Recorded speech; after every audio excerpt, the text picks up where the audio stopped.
Strange history. The Great Emu War of 1932 was a real, and somewhat absurd, event in Australian history, where the Australian military waged a campaign against emus, large, flightless birds that were causing widespread crop damage in Western Australia. Background: after World War I, many Australian veterans were given farmland in Western Australia as part of a government resettlement program. By 1932, emus, up to 20,000 of them, were migrating inland after their breeding season and began invading farmland, eating crops and knocking down fences.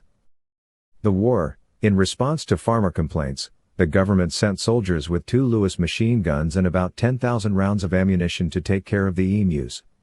The operation began in November 1932. The result? It was a disaster for the humans. The emus proved to be surprisingly hard to kill, fast, scattered, and resistant. Despite firing thousands of rounds, only a few hundred emus were killed. The birds simply outran or avoided the soldiers.